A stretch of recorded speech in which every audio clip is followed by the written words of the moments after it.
Morning. Of course, y'all know what time it is. Of course, I'm freezing, and of course, my nose is running. Yes. I just turned the heater up thinking that might help, but it probably won't. I'm just cold in this house. But anyway, we're going to talk about that a million times, but I'm always cold in this house.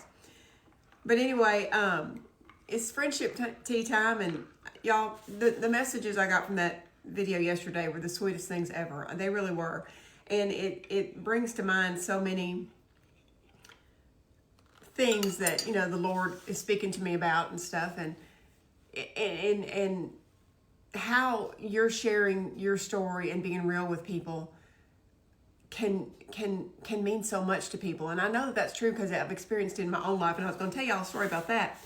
But before I do, I wanted to show y'all always talk about my china up here, and I thought I'm going to show you, I'm going to talk about that just for a second before I tell you the story. And I hope this one won't be 10 minutes long, y'all. But anyway, y'all love this china, and so I was going to show y'all because y'all have asked. It's by Johnson Brothers, and it's called Devon's Cottage, and I love it too. I've had it about 10 years, and I bought it to match. My kitchen used to be yellow, and so I had blues and yellows those were my colors, like blue and yellow and a little bit of pops of red. It was more jewel tone then, and that's when I got this, and I do love this, and that's the bowl. And the cup is, I thought about it because y'all said yesterday y'all wanted me to drink out of my cup and saucer. So I am going to do that. And I am doing that. And I want to show you that too.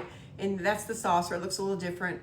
And the cup. Anyway, I love those. I love those. But those are not my favorite ones. So I wanted to show you my favorite ones. My house I lived in before we moved in this house, my kitchen was green. It was, it's not going to sound good, but it was like an olive green. It was called Wellington green, and I loved it so much. We built that house, and I picked up those colors, and I loved it so much. And how here it's blue, and I've got the little pops of pink and stuff everywhere.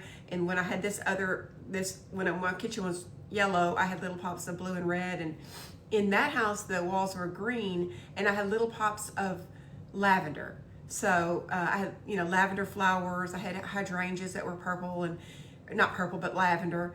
And so my nose is running, y'all. My nose is running. But anyway, my walls were green there. So I love the Devon's Cottage, but I love this one even more. This is by Wood & Sons. Isn't that beautiful? Isn't that pretty? There's not a name for this. I just think they call it, Wood & Sons don't make pretty like Devon's Cottage. That sounds so pretty. And I wish these had pretty names, but they just go by green floral or brown floral or whatever, but that's Wood & Sons. And that's the bowl for that. And that's what I'm drinking out of today. My green pattern little cup and saucer, and I love that one too. But that is not my favorite. Neither one of those are my favorite. I often, I've told y'all that I lived with my grandmother as a child, and I wish that I had one single piece of anything of hers. I wish that I did, but I didn't. I was only 9 years old when she died, and I lived in Ohio. She died in a car wreck when I was 9, and I lived in Ohio, and she lived here. And let me get a drink, y'all. And maybe that'll make my nose stop running. But so I didn't get anything of hers when she died. I never even moved back to Shreveport till after I left the home when I was 18. So anyway, everything of hers was gone by the time I was back here in Shreveport. But I remember her pattern of her dishes. I remember it because she would fix us breakfast every morning when we lived with her. I'll never forget those dishes. And I found them in an antique store. They're not hers, but they were her pattern and the exact dishes that she had. And I went to get them out to show y'all this morning, and I can't find the cup and saucer. I've got them put up somewhere, but I was going to show you. These were her dishes. These were not hers. These are not actually hers, but like I said, this was her pattern. And it is by Blue Ridge. And it doesn't say the name of the pattern at all, but I've got the little bitty bowl. I remember her eating little ice cream or something out of these little bowls. Isn't that the sweetest thing? And I don't know if these were expensive. I don't know. I don't even remember what I paid for them at the antique store. But I mean, in reality, my grandmother was not a rich lady, so I don't know if she got these at the TG&Y or where they came from. But I sure love that pattern because that's why the cup is put up somewhere, because we don't even use these because they just remind me so much of her, and I love her so much. But anyway, those are my little chinas and the stories behind them. But anyway, I was just talking about, how important it is to be real with people. And when I say real, listen to me. Like my grandmother died in that car wreck with the bottle of black hair dye in her passenger seat. She was as vain as she could be. She cared about her looks, and I got that from her. And so, I got hair extensions, lash extensions, all this makeup, Botox. When I say be real, I don't mean any looks. Do what you got to do, girl, to look better. And I'm all about that. I'm talking about being real with your life and with yourself and stuff, because I think it helps people.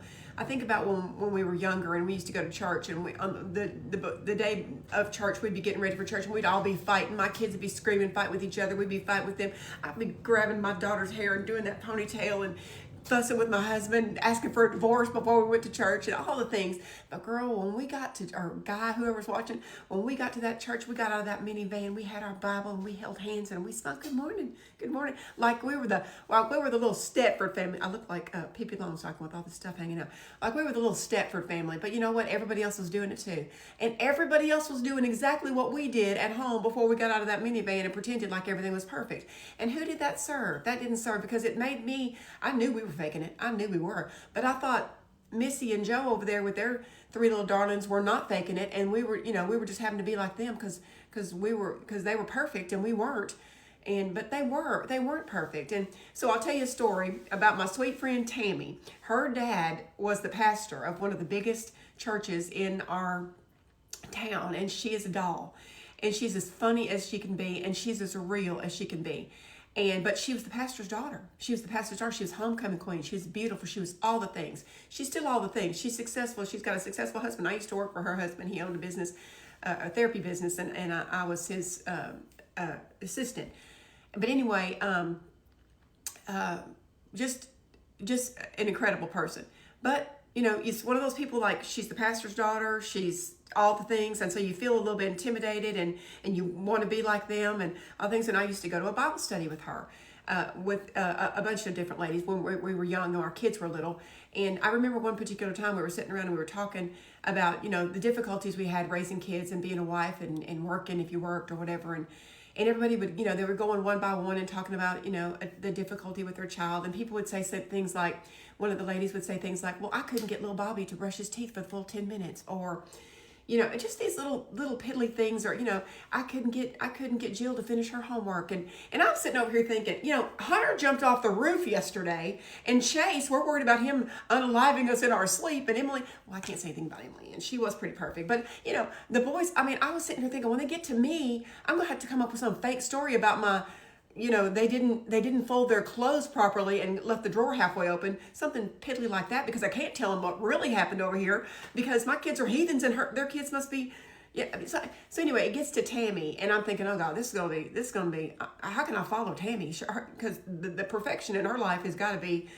And you just feel so inferior to that. Well, we get to Tammy, and Tammy said, I don't know who you people are or who y'all's kids are, but I don't even like, somebody come get my kids, because I don't even like them little things. And I remember thinking, the relief that came over me, and that this perfect person that you have on this pedestal, the pastor's daughter, the homecoming queen, the beauty, the perfect kids that was doing those smiling hello at church, was not. It was not. And she was so real. And the relief that came over me, because I could just tell, like, Hunter jumped off the roof. He didn't really. He might have. I don't really remember. I wouldn't doubt it, y'all. But anyway, just being real was such a relief. It was such a relief. And so it doesn't serve you to be fake about those kind of things. And it doesn't serve other people that are watching you and wishing their lives were like that. And so anyway, so it's helping me to share my stories of my life with y'all, and y'all are saying that's helping you too, and I'm so glad about that. So anyway, that's today. That's China friendship tea, and telling y'all to be real, because it really does help. Love y'all.